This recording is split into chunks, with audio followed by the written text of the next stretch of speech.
الحمد للہ رب العالمین والصلاة والسلام علی اشرف الانبیاء والمرسلین وعلی آلہ واصحابہ اجمعین۔ قال اللہ تعالی وتبارک فی القرآن المجید والفرقان الحمید۔ اعوذ باللہ من الشیطان الرجیم، بسم اللہ الرحمن الرحیم۔ یا ایہا الذین آمنوا اتقوا اللہ حق تقاتہ ولا تموتن الا وانتم مسلمون۔ صدق اللہ مولانا العظیم وصدق رسولہ النبی الکریم الرؤوف الرحیم۔ اللہم نور قلوبنا بالقرآن وزین اخلاقنا بالقرآن وادخلنا الجنة بالقرآن ونجنا من النار بالقرآن۔ قال اللہ تعالی وتبارک فی شان حبیبہ مخبرا وآمرا ان اللہ وملائکتہ یصلون علی النبی یا ایہا الذین آمنوا صلوا علیہ وسلموا تسلیما۔ اللہم صلی علی سیدنا و مولانا محمد معدن الجود والکرم صلاۃ و سلاما علیک یا سیدی یا رسول اللہ۔ تمام حمد و ثنا، تعریف و توصیف اللہ جل مجدہ الکریم کی ذات بابرکات کے لیے، جو خالق کائنات بھی ہے اور مالک ششرہات بھی۔ اللہ جل وعلا کی حمد و ثنا کے بعد رسول رحمت، شفیع معظم، نبی محتشم، حضور ختمی المرتبت صلی اللہ علیہ وآلہ وسلم کے حضور ناز میں اپنی عقیدتوں، ارادتوں اور محبتوں کا خراج پیش کرنے کے بعد واجب الاحترام ذوی الاحتشام، معزز محتشم ناظرین و ناظرات، السلام علیکم ورحمۃ اللہ وبرکاتہ۔ ماہ سیام رمضان المبارک کی شب برکتیں، رحمتیں، کرم نوازیاں، اجالے اور روشنیاں لیے جلوہ فراز ہے، اور آج تقوی کے عنوان سے کچھ باتیں آپ کے سامنے رکھنے کی کوشش کروں گا۔ اللہ جل شانہ میری زبان پر کلمۃ الحق جاری فرمائے۔ کتاب رحمت قرآن مجید میں بار بار تقوی اختیار کرنے کا حکم نامہ اہل ایمان کے نام موجود ہے۔ تقوی ہے کیا؟ اس کا لغوی معنی تو بچنا، ڈرنا اور محتاط رہنا ہے، لیکن اصطلاح شریعت اسلامیہ میں اللہ کے حکموں کو بجا لانا اور اس کی نافرمانی سے اپنے آپ کو بچانا تقوی کہلاتا ہے۔ کسی نے کہا کہ تمہارا رب جہاں تمہیں دیکھنا چاہتا ہے تم وہاں پائے جاؤ، اور جہاں وہ نہیں دیکھنا چاہتا وہاں تم نہ پائے جاؤ، تو یہ تقوی ہے۔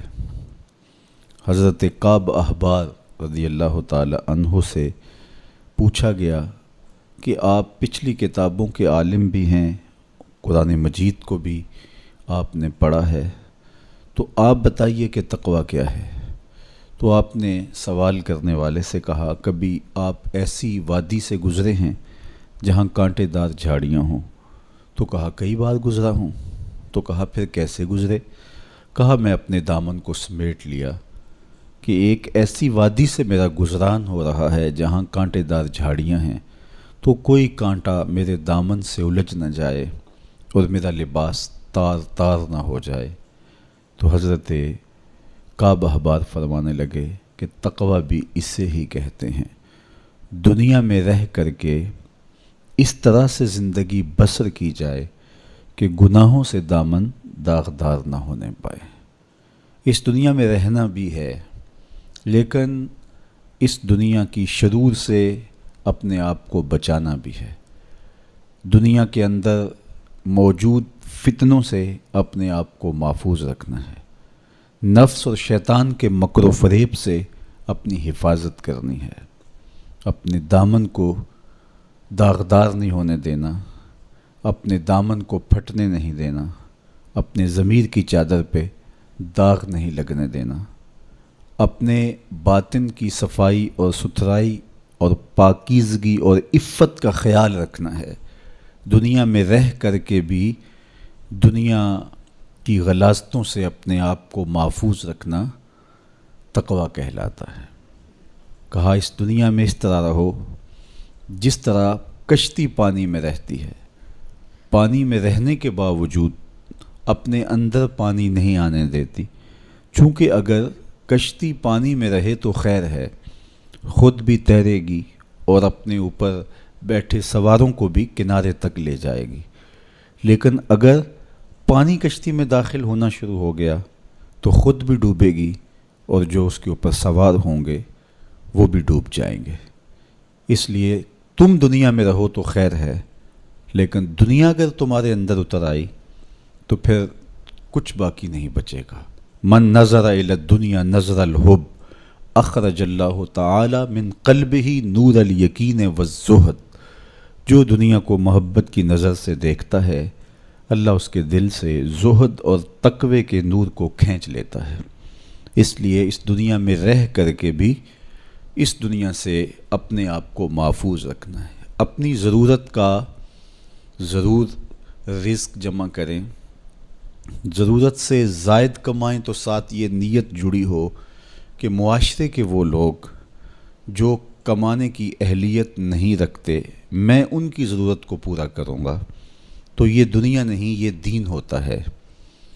لیکن جب خواہشات انسان کو یوں گھیر لیتی ہیں اور وہ اپنے خالق سے غافل ہو کے اس دنیا کو مقصود بنا لیتا ہے تو پھر وہ اپنے اندر اور اپنے باطن کو خراب کر بیٹھتا ہے۔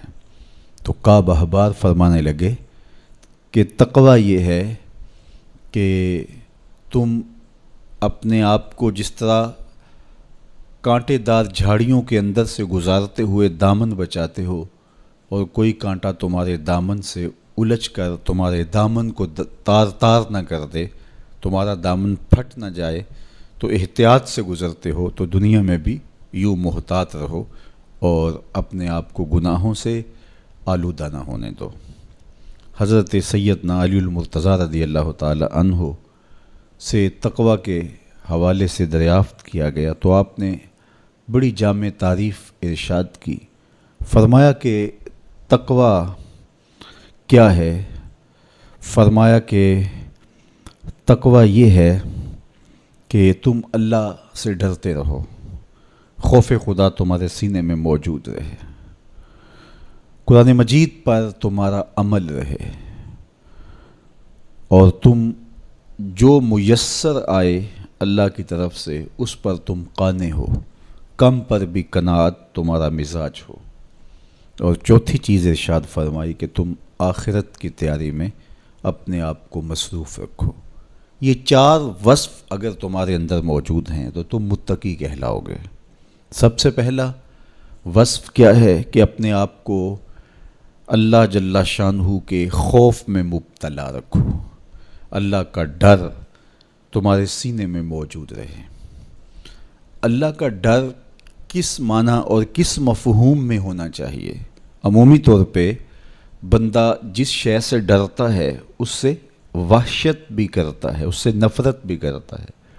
سانپ سے ڈرتا ہے، بچھو سے ڈرتا ہے اور موذی جانوروں سے خوف زدہ ہوتا ہے، لیکن اگر ہتھے چڑھ جائیں تو انہیں چھوڑتا بھی نہیں، بلکہ ہمیں تو حکم دیا گیا اقتلوا الموذی قبل ان یوذی، قبل اس سے کہ موذی تم کو ایذا دے تم اس کا خاتمہ کر ڈالو، اگر تمہارے بس میں ہو تو تم انہیں مار ڈالو۔ تو عمومی طور پہ بندہ جس سے ڈرتا ہے اس سے نفرت بھی کرتا ہے، لیکن اللہ سے بندہ ڈرتا بھی ہے، اس سے محبت بھی کرتا ہے۔ تو یہ ڈر پھر کس مفہوم میں ہوا؟ تو کچھ اشیاء سے، کچھ لوگوں سے ڈر ان کے گزند کی وجہ سے ہوتا ہے، لیکن یہ ڈر جو اللہ کا بندہ مومن کے دل میں ہے یہ محبت کا ڈر ہے۔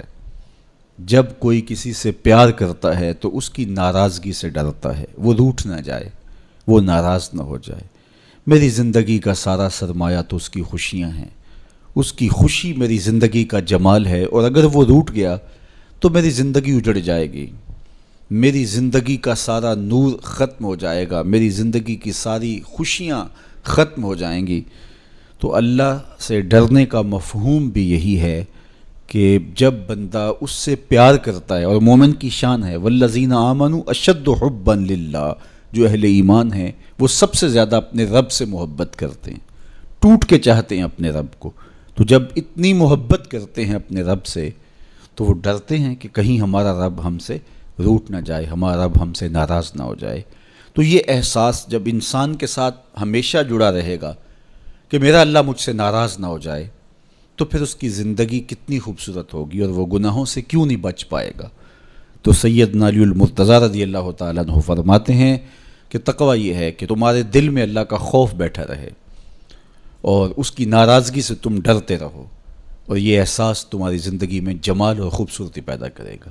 دوسری بات، قرآن مجید پر تمہارا عمل ہو۔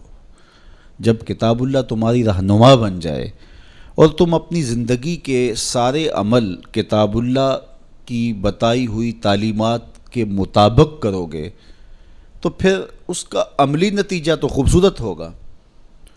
جب تھیوری اچھی ہوگی تو پریکٹیکل بھی اچھا آئے گا۔ جب تم قرآن کے بتائے ہوئے طریقے کے مطابق زندگی بسر کرو گے تو کیسے نہیں ہوگا کہ تمہاری زندگی خوبصورت زندگی ہوگی اور تم کامیاب اور بامراد اور خوش نصیب شخص قرار پاؤ گے۔ اس لیے قرآن مجید پہ عمل اپنی زندگی میں لازم کر لو۔ یہ تمہارے رب نے تمہارے نام رسول کریم صلی اللہ علیہ وآلہ وسلم کی وساطت سے ایک پیغام بھیجا ہے، مکمل ضابطہ حیات ہے، دستور زندگی ہے۔ اس کتاب سے وابستگی، دل بستگی، تعلق کی خاطر تمہیں کبھی رسوا نہیں ہونے دے گا، تمہیں کبھی بے مراد نہیں ہونے دے گا، تمہیں کبھی نقصان میں نہیں پڑنے دے گا، تمہیں ناکام نہیں ہونے دے گا۔ تم ہمیشہ سرخرو ہوگے، کامیاب ہو جاؤ گے، بامراد رہو گے، عزتیں اور وقار تمہارا مقسوم ہوگا اگر اس کتاب کے ساتھ تمہارا تعلق مضبوط ہوا۔ تیسری بات، جو تمہیں میسر ہو اس پر قناعت کرو۔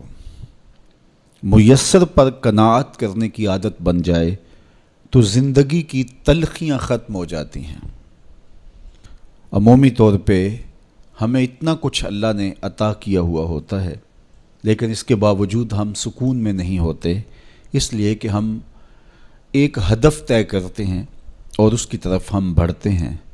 تو میسر کا جو سرور ہے، میسر کا جو لطف ہے، اس کو حاصل کرنے کی بجائے جو میسر نہیں ہے اس کی تگ و تاز کے اندر ہم اپنے آپ کو پگھلا رہے ہوتے ہیں۔ تو اس لیے ہم جب اللہ کے دیے گئے پر قناعت کریں گے، ہاں آپ زیادہ کی کوشش کر سکتے ہیں اس نیت کے ساتھ کہ میں دوسرے ضرورت مندوں کی ضرورت بھی پوری کروں، لیکن اطمینان آپ کو یہ ہونا چاہیے کہ جو مجھے میسر ہے، یہ میرا مقدور تھا، یہ مجھے مل گیا، اور اگر میرا مقدور کوئی اور بھی ہوا تو وہ بھی مجھے مل جائے گا، اور ملے گا تب جب اس کا وقت ہوگا، وقت سے پہلے نہیں ملے گا۔ جب ہم اپنے مقدور کو وقت سے پہلے حاصل کرنے کی کوشش کرتے ہیں تو پھر زندگی میں تلخی بھر جاتی ہے، ہم بے چین ہو جاتے ہیں کہ وہ مل کیوں نہیں رہا، میاں وہ کیسے ملے، اس کے ملنے کا بھی وقت ہی نہیں آیا ہے۔ تو ہم ایک اضطراب میں مبتلا ہو جاتے ہیں، بے چین ہو جاتے ہیں۔ اور اگر ہم یہ یقین کر لیں کہ ہمارے مقدور کا ہمیں جب وقت ہوگا تو ضرور ملے گا، تو پھر زندگی کے اندر ایک طمانینت پیدا ہو جائے گی۔ تو جو تھوڑا میسر ہے، جو زیادہ میسر ہے، اس پر ہم مطمئن ہونے کی عادت پیدا کر لیں۔ سیدنا علی المرتضیٰ رضی اللہ تعالی عنہ سے ہی مروی حضور کا ایک فرمان ہے، جو اللہ کے دیے گئے تھوڑے رزق پہ راضی ہو گیا، اللہ اس کے تھوڑے عملوں پہ راضی ہو جائے گا۔ تو قناعت کا جوہر نصیب ہو جائے تو پھر زندگی سوکھی بھی ہو جاتی ہے اور تقوی کی دولت بھی نصیب ہو جاتی ہے۔ چوتھی چیز سیدنا علی المرتضیٰ رضی اللہ تعالیٰ عنہ فرماتے ہیں، یہ ہے کہ تم آخرت کی تیاری میں لگے رہو۔ تمہارا جب ہدف وہ ہے کہ میں ایک دن اللہ کے حضور پیش ہونا ہے اور اپنے سارے اعمال کی جواب دہی اور سارے اعمال کا حساب میں نے اس کے حضور پیش کرنا ہے، تو پھر تم پھونک پھونک کے قدم رکھو گے، حزم و احتیاط سے زندگی گزارو گے۔ اور تقوی نام ہی حزم و احتیاط کا ہے، تقوی نام ہی زندگی کو منظم اور مرتب کر کے اللہ کے حکموں کو بجا لانے کا ہے۔ حضرت شیخ احمد شیخ مجدد الفسانی علیہ رحمہ فرماتے ہیں کہ تقوی دو چیزوں سے عبارت ہے، ایک اللہ کے حکموں کو بجا لانا اور ایک اللہ کی منع کردہ چیزوں سے اجتناب کرنا۔ اور بڑی خوبصورت بات آپ نے کی، فرمایا اللہ کے حکموں کو بجا لانا، اس کی اطاعت اور فرما برداری کرنا، یہ تو فرشتے بھی کرتے ہیں اور انسان بھی کرتے ہیں، لیکن وہ چیزیں جو منع کی گئی ہیں ان سے رک جانا تو یہ کام صرف انسانوں کا ہے، چونکہ فرشتوں کے اندر تو یہ چیز ہی موجود نہیں ہے، ان کے اندر خواہشات رکھی ہی نہیں گئی جن سے وہ رک جائیں، آرزوئیں رکھی ہی نہیں گئیں جن سے وہ باز آ جائیں۔ تو وہ تو اللہ کی عبادت کرتے ہیں، ذکر و فکر میں لگے ہیں، طاعت اور فرما برداری میں لگے ہیں، اور ان امور سے رکنے کا ان کا باب ہی نہیں ہے، تو یہ حضرت انسان کا کام ہے کہ وہ ان امور سے منع ہو جائے جن امور سے ان کے رب نے انہیں منع کیا ہے۔ تو یہ شے حضرت انسان کو ممتاز کرتی ہے اور تقوی کے حصول کا ذریعہ اور ضامن بنتی ہے۔ اللہ جل شانہ کے منع کردہ کاموں سے رک جائے اور اس کے حکموں کو بجا لانے کی کوشش میں لگا رہے، یہ تقوی کہلاتا ہے۔ بعض نے یہ کہا کہ انسان کے جو ظاہری اعمال ہیں اور انسان کے جو باطنی اعمال ہیں، ان دو اعمال کو دو حصوں میں تقسیم کیا، تو کہا کہ جو باطن کے اعمال ہیں وہ تقوی کہلاتے ہیں۔ آپ کوئی نیک عمل کرتے ہیں تو ظاہر ہے کہ وہ امتثال امر کے طور پہ آپ وہ کام بجا لا رہے ہیں، لیکن اب آپ دل سے بھی رکے ہوئے ہیں اس کام سے، تو یہ آپ کے دل کا عمل ہے اور یہ تقوی کہلاتا ہے۔ قرآن مجید میں اللہ تعالیٰ نے ایک مقام پہ ارشاد فرمایا، جو اللہ کی نشانیوں شعائر اللہ کی تعظیم کرتے ہیں تو یہ دل کا تقوی ہے۔ تو تقوی کا تعلق پھر جڑ جاتا ہے دل سے۔ میرے اور آپ کے آقا و مولا حضور نبی رحمت صلی اللہ علیہ وآلہ وسلم نے ارشاد فرمایا، التقوی ہا ہونا، التقوی ہا ہونا۔ حضور نے اپنے سینے کی طرف اشارہ کر کے کہا تقوی یہاں ہے، تقوی یہاں ہے۔ تو تقوی کا مرکز انسان کا دل ہے۔ ایک حدیث پاک میں آیا جو صحیح مسلم میں موجود ہے کہ ان اللہ لا ينظر الى صورکم واموالکم، اللہ تمہاری صورتوں کو نہیں دیکھتا، اللہ تمہارے مالوں کو نہیں دیکھتا کہ کون کتنا خوبصورت ہے، کس کے پاس کتنی دولت ہے، نہ تمہاری صورتیں دیکھتا ہے، نہ تمہارے بنگلے دیکھتا ہے، نہ تمہاری جائیدادیں دیکھتا ہے، نہ تمہارا بینک بیلنس دیکھتا ہے۔ اسے تمہاری صورتوں سے غرض نہیں ہے، اسے تمہارے اموال سے سروکار نہیں ہے، وَلَٰكِن يَنظُرُ إِلَىٰ قُلُوبِكُمْ وَأَعْمَالِكُمْ، وہ تمہارے دل دیکھتا ہے اور تمہارے عمل دیکھتا ہے۔ تمہارے کپڑے پھٹے پرانے ہیں، جھونپڑے میں رہتے ہو، لیکن عمل خوبصورت ہیں، تمہارا قلب سلیم ہے، اس دل میں اللہ کی محبت، اللہ کا پیار رکھا ہے، اللہ جل شانہ کے محبوب کا پیار رکھا ہے، تو وہ دل خوبصورت ہے۔ تو تمہارے لباس پھٹے پرانے کیوں نہ ہوں، تمہارے رہنے کی جگہ انتہائی ناآسودہ کیوں نہ ہو، لیکن تمہارا دل اچھا ہے، تمہارے عمل اچھے ہیں، تو تمہارے رب کو یہ پسند ہے۔ تو تقوی کا مرکز تمہارا قلب ہے، تمہارا دل ہے۔ تو دل کی پاکیزگی، دل کی صفائی، دل کی ستھرائی یہ اللہ جل شانہ کو محبوب ہے۔ ہم عمومی طور پہ اپنے ظاہر کو سنوارنے میں لگے رہتے ہیں اور باطن ہمارا میلا کچیلا ہی رہتا ہے۔ ہمارا رب ہم سے اس بات کا تقاضا کرتا ہے کہ تمہارا دل بھی ستھرا ہونا چاہیے، تمہارا دل بھی پاک ہونا چاہیے۔ باہو علیہ رحمہ فرماتے ہیں کہ دل کالے نالوں منہ کالا چنگا، جے کوئی یہ رمز پچھانے ہو۔ تو اصل تو پاکیزگی، طہارت، صفائی، عفت قلب کی ہے۔ تو اس لیے اللہ تعالیٰ جل شانہ نے مومنین کے قلوب کی پاکیزگی، طہارت اور صفائی اور عفت کا تقاضا اہل ایمان سے کیا ہے۔ اللہ جل شانہ نے بندوں کو جو عزت عطا کی ہے تو اس کا معیار تقویٰ کو قرار دیا۔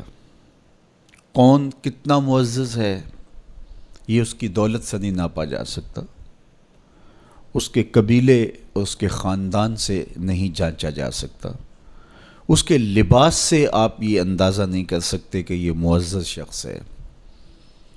کسی شخص کا کسی قوم سے تعلق ہے اور وہ گوری رنگت والی قوم ہے یا وہ کسی اور رنگت سے متعلق ہے تو وہ اس کی عزت کا ظرف نہیں ہے۔ ان اکرمکم عند اللہ اتقاکم، تم میں سے معزز وہ ہے جو متقی ہے، جو پرہیزگار ہے۔ دیکھیے ابو لہب قریشی النسب تھا، لیکن خوبصورت ہونے کے باوجود، عالی مرتبت نسب رکھنے کے باوجود آج بھی اس پر لعنتیں برس رہی ہیں۔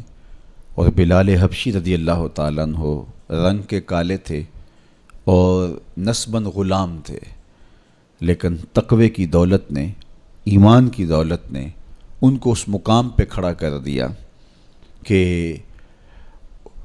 وہ ہاشمی النسب شخص تقوی اور ایمان کی عدمیت کی وجہ سے ان کے قدموں سے لگی ہوئی دھول تک بھی نہ پہنچ سکا، اور وہ عزتوں کے اس شرف کو حاصل کرتے ہیں جو انہی کا مقسوم ہے۔ تو اسلام نے شرف کا معیار، عزت کا معیار تقوی قرار دیا ہے۔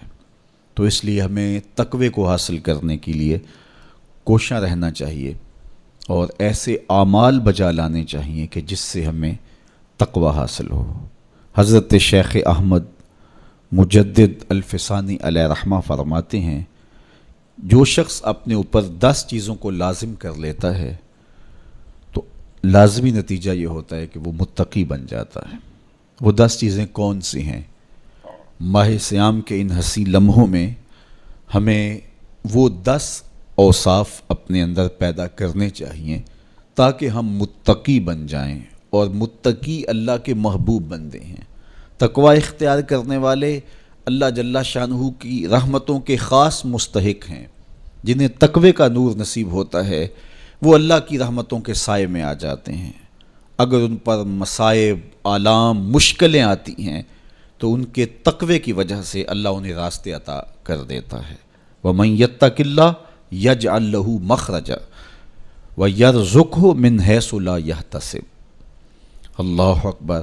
ارشاد فرمایا کہ جو اللہ سے ڈرتا ہے، تقوی اختیار کرتا ہے، اس کے لیے ہم مصیبت سے نکلنے کے راستے پیدا کر دیتے ہیں، اور اللہ جل شانہ اس کے لیے وہاں سے رزق عطا کرتا ہے جہاں سے اسے گمان بھی نہیں ہوتا ہے۔ تو یہ تقوی کا نتیجہ ہے جو اہل تقوی کو نصیب ہوتا ہے۔ تو حضرت شیخ نے 10 وہ امور بتائے جو اپنے اوپر لازم کر لینے سے تقوی نصیب ہوتا ہے۔ سب سے پہلی بات آپ فرماتے ہیں زبان کو غیبت سے بچائے۔ اتقاء کے حصول کے لیے زبان کو پاک کرنا ضروری ہے۔ انسان کے زیادہ تر گناہ اس کی زبان کی وجہ سے ہیں، اور غیبت یہ بدترین عمل ہے، اور اس کو بدکاری سے بھی برا قرار دیا گیا ہے۔ الغیبت اشد من الزنا، تو اپنی زبان کو غیبت سے بچائے۔ دوسری بات ارشاد فرمائی کہ بدظنی سے بچے، کسی سے خواہ مخواہ بدگمان ہو جانا اور اپنے دل کو کسی کے لیے میلا کر لینا اور اس کی بدگمانی دل میں پالنا، تو یہ تقوی کے منافی ہے۔ تو کسی کی بدگمانی سے، بدظنی سے اپنے دل کو بچائے، زبان کو غیبت سے بچائے، دل کو بدگمانی سے بچائے، اور مسخرہ پن سے بچے، بات بات پہ ٹھٹھے مار کے ہنسنا اور اس طرح کی زندگی بسر کرنا۔ اور آج کل تو جب بھی دوست احباب اکٹھے بیٹھتے ہیں تو سنجیدہ اور متین باتیں کم ہوتی ہیں، زیادہ وقت لطیفوں میں ہی کٹ جاتا ہے۔ انسان کو خوش مزاج ہونا چاہیے، اس کی طبع میں شگفتگی ہونی چاہیے، لیکن شگفتگی، خوش مزاجی اور مسخرہ پن میں فرق ہے، اس کو سمجھنا چاہیے۔ سنجیدہ اور متین زندگی یہ مومن کی زینت ہے، انسانیت کا حسن ہے۔ اس لیے تقوی کے حصول میں مانع ہے مسخرہ پن۔ اگر کوئی شخص متقی بننا چاہتا ہے تو اس کو سنجیدہ اور متین بننا ہوگا۔ طبیعت کی خوش مزاجی یہ معنی نہیں ہے، لیکن مسخرہ پن اور چیز ہے، اس سے روک دیا گیا۔ چوتھی چیز حضرت شیخ احمد فرماتے ہیں کہ اپنی آنکھ کو حرام سے بچائے۔ اپنی آنکھ کی حفاظت کرنے سے تقوی حاصل ہوتا ہے۔ جب آنکھ خراب ہوتی ہے تو دل خراب ہوتا ہے، جب دل خراب ہوتا ہے تو پھر پورا بدن خراب ہو جاتا ہے۔ اس لیے وہ دروازہ جو کھلا ہے اور اس سے بدی شر اندر اتر رہی ہے اور پھر اس سے آپ کا سارا نظم ہستی برباد ہو رہا ہے، تو اس دروازے کو بند کریں، تو اپنی آنکھ کو حرام سے بند کریں۔ پانچویں چیز ارشاد فرمائی، ہمیشہ سچ بولے۔ جھوٹا شخص کبھی متقی نہیں ہو سکتا۔ اتقاء کے حصول کے لیے اپنے آپ کو سچ کا خوگر بنانا ہوگا۔ سچ کے بغیر کبھی نہ بولیں۔ جھوٹ بولنے والے کی زبان سے شر پھیلتا ہے، اور جب کوئی شخص جھوٹ بولتا ہے تو حدیث پاک میں آتا ہے اس سے بدبو نکلتی ہے، جس کو عام لوگ تو نہیں سونگھ پاتے، لیکن اللہ کے فرشتے 1 میل دور پیچھے ہٹ جاتے ہیں۔ تو مومن سچا ہوتا ہے، مومن جھوٹا نہیں ہوتا، اور تقوی کے اصول کے لیے سچ شرط ہے۔ چھٹی چیز ارشاد فرمائی، ہر حال میں اللہ کا احسان مانے۔ جب کوئی بھی انسان پر بہتری آئے تو اس وقت یہ کہے کہ یہ میرے رب کا احسان ہے کہ مجھے یہ حاصل ہوا ہے۔ بہت سارے لوگ اپنی محنت کا نتیجہ قرار دیتے ہیں کہ یہ میں نے کیا تو اس کے نتیجے میں یہ ملا۔ بسا اوقات آپ کتنا سیدھا کام کر رہے ہوتے ہیں، کتنی محنت کر رہے ہوتے ہیں، لیکن نتیجہ اس کے برعکس آ رہا ہوتا ہے۔ سیدنا علی المرتضیٰ رضی اللہ تعالیٰ عنہ فرماتے ہیں، میں نے اللہ کو اپنے ارادوں کی شکست سے پہچانا، تو یہ اس کی کرم نوازی ہے کہ اس نے ایسا کر دیا۔ صحت میرا کمال نہیں، یہ اللہ کی عطا ہے۔ علم میرا کمال نہیں، یہ اللہ کی عطا ہے۔ لہجوں کی خوبصورتی یہ اس کی عطا سے ممکن ہے۔ اس نے آنکھوں میں روشنائی رکھی، اس نے توفیق عمل نصیب فرما دی، اس نے اچھائی کی راہوں پہ گامزن کیا۔ ماہ صیام میں روزہ رکھنے کی توفیق ہوئی، صلاۃ التراویح میں حاضری کا موقع میسر آیا، دیگر صالح اعمال تلاوت کلام مجید نصیب ہوئے، تو مت سمجھے کہ یہ کوئی میرا کمال ہے۔ اللہ کا احسان مانے گا تو غرور پیدا نہیں ہوگا، تکبر پیدا نہیں ہوگا۔ تو ہر حال میں اللہ کا احسان مانے، جو بھی خیر اس کو ملے وہ کہے یہ میرے رب کی طرف سے ہے، اور اگر اس کا کرم نہ ہوتا تو یہ عمل مجھے نصیب نہ ہوتا۔ اور کتنے عمل ہیں کہ نصیب ہونے کے بعد عجب سے، تکبر سے، ریاکاری سے برباد ہو جاتے ہیں۔ کیتی کتری پئی کھو محمد تے سکہ بنیا زردہ، کتنے عمل ہیں کہ برباد ہو جاتے ہیں، تکبر آ گیا، عجب آ گیا، ریاکاری آ گئی، تو یہ اس کی طرف سے ہی ہے۔ تو جب یہ کہے گا تو عجب، تکبر، غرور کچھ پیدا نہیں ہوگا، تو پھر عمل قبول ہوگا اور انسان تقوی کی منزل تک پہنچے گا۔ ساتویں چیز، اپنا مال راہ حق میں خرچ کرے۔ ناحق راستے پر ایک درہم بھی خرچ نہ کرے۔ کمایا ہوا مال راہ حق میں خرچ کرنے سے اتقاء کی دولت نصیب ہوتی ہے۔ اللہ قیامت کے دن بندے کے قدم اپنے حضور سے ہٹنے نہیں دے گا جب تک اس سے 3 سوال نہیں کر لے گا۔ ان میں سے ایک سوال یہ ہوگا کہ مال کمایا کہاں سے، مال خرچ کہاں کیا۔ جس طرح مال حلال کمانا ضروری ہے، مال کو جائز جگہوں پہ خرچ کرنا بھی ضروری ہے، حق کے راستے پہ خرچ کرنا بھی ضروری ہے۔ اس لیے یہ اپنی طبع کے اندر لازم کر لے کہ کبھی بھی اس کا مال کسی ناجائز اور فضول کام میں خرچ نہ ہو، راہ حق میں اس کا مال لگے۔ 8ویں چیز، نفس کے لیے کبھی بڑائی بلندی نہ چاہے، اس سے طبیعت میں سرکشی آئے گی اور تقوی کے راستے میں یہ عمل مانے ہے۔ اور نمازوں کی حفاظت کرے۔ نمازوں کی اگر حفاظت نہیں کرتا تو باقی سارے عمل اس کے پاس ہیں، تو وہ متقی کیسے بن سکتا ہے؟ چونکہ یہ تو اسلام کا بنیادی فریضہ ہے جو اہل ایمان پر لازم کیا گیا ہے، جو کسی صورت کے اندر بھی، حتیٰ کہ حالت بیماری کے اندر بھی معافی جس کی نہیں ہے، سفر کے اندر بھی نماز کی معافی نہیں، مختصر کر دی گئی، قصر کر دی گئی، لیکن معافی نہیں دی گئی۔ حالت جنگ کے اندر بھی اس کی معافی نہیں ہے۔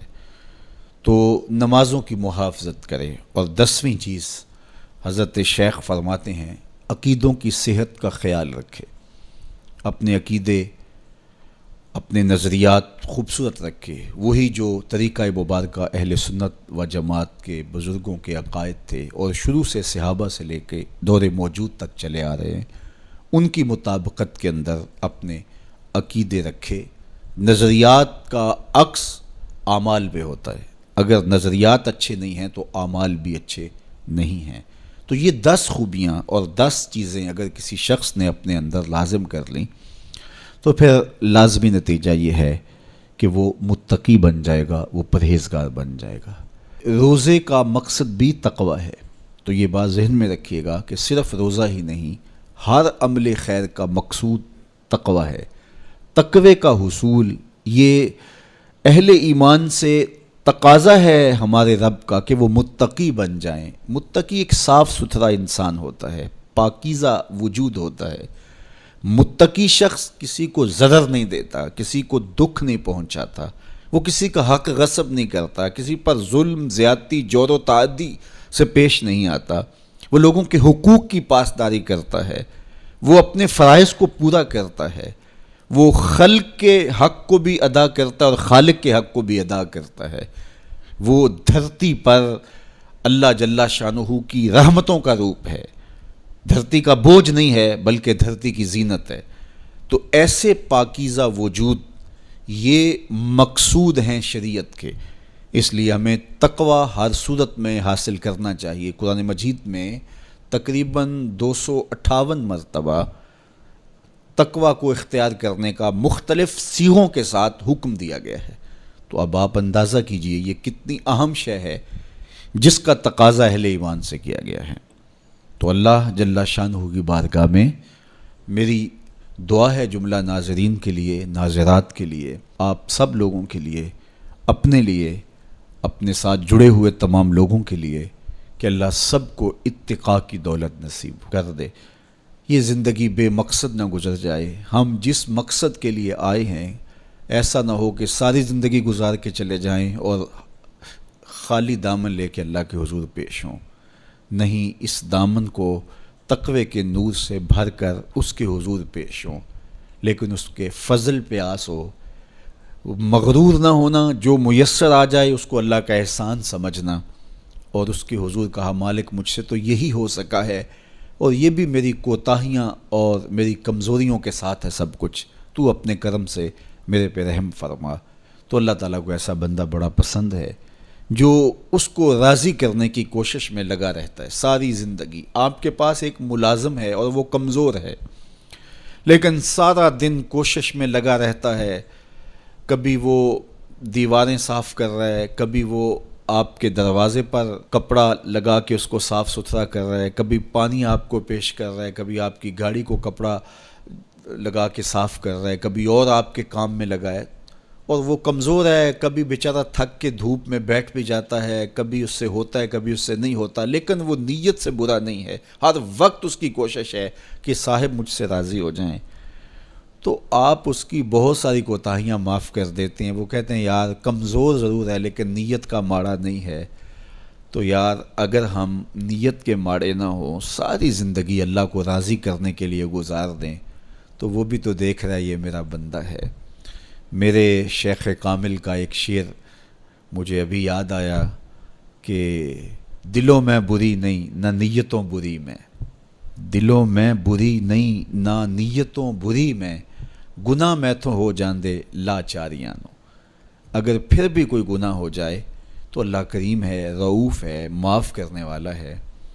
تو تقوی کا یہ بھی نتیجہ ہے، اس کا ثمرہ ہے کہ آپ سے گناہ سرزد ہو جائے تو آپ کو فوراً توفیق توبہ مل جاتی ہے۔ اگر یہ صالح اعمال آپ بجا لاتے ہوں تو زندگی کے اندر گناہوں کا سرزد ہونا ممکن ہے، لیکن متقی شخص سے گناہ سرزد ہو جائے تو وہ فوراً رجوع اللہ کرتا ہے، فوراً اس کو توفیق توبہ نصیب ہو جاتی ہے، اس کو کھٹکنے لگتا ہے کہ مجھ سے کچھ ہو گیا ہے، تو وہ بے چین ہو جاتا ہے۔ تو آئیے میں اور آپ اپنی زندگیوں میں تقوی کے نور کو بھر لیں۔ جہاں نور ہوگا وہاں اندھیرا نہیں ہوگا، اور اگر یہ نور باطن میں نہیں اترے گا تو وہاں اندھیرے ہوں گے، ظلمتیں ہوں گی۔ تو اندھیروں سے اور ظلمتوں سے اٹا ہوا دل لے کے ہم اللہ کے حضور پیش نہ ہوں، بلکہ نور سے بھرا ہوا دل اس کی دہلیز پہ رکھیں اور اس کی رحمتوں کی خیرات مانگیں۔ ماہ صیام کی مبارک گھڑیوں کی برکت سے اللہ مجھے آپ کو تقوی کی دولت نصیب فرمائے۔ جو کہا گیا اس کو روحوں میں اتار دے، باطن کی پاکیزگی ستھرائی نصیب کرے۔ وآخر دعوانا ان الحمد للہ رب العالمین۔